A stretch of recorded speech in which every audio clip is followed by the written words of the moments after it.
Hello，大家好，歡迎嚟到 UK 師奶 Daily 啊！師奶今日咧就介紹下啲近排我咧買咗嘅嘢，覺得都幾好嘅，想介紹下俾大家啦。就係呢一個 Garlic Herbs Butter 啊，同埋呢一隻。咁咧呢兩隻咧就係近排我新試嘅嘢啦。咁其實都唔係啲咩好特別嘅嘢啦，但係咧我覺得幾方便嘅。咁因為有時咧我會好想食下嗰啲蒜蓉包啦，咁。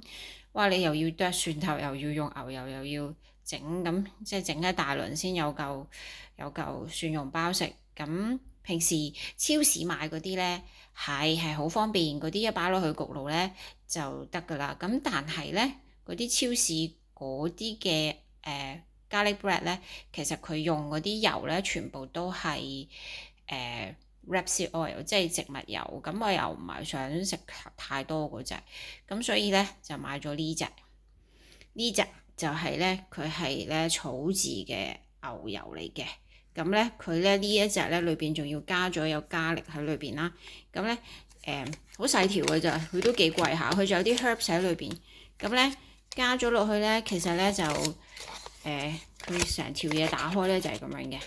即係佢已經撈好晒，然之後整咗一條啦。咁我不嬲食開呢隻嘅。咁呢隻係草字油啦，呢隻咧就係普通嗰隻咧Lupac 嗰隻嘅牛油，咁佢就唔係草字嘅呢隻。咁但係我都想試下，所以買嚟試下咯。咁呢個咧就係你切少少，然之後咧搽落個麵包上面，擺落個 toaster 咧，咁就已經有好美味嘅 garlic bread 食啦。咁可能冇自己整嗰啲咁香啦，但係有時呢個整起上嚟都方便嘅。咁希望大家都中意呢個啦。咁呢個呢，幾時買會抵呢？就係 Tesco 佢做 Club Card 有特價嗰陣時買呢先抵啲嘅。如果平時買呢，都要成2磅半一條，即係廿幾蚊港紙一條啦。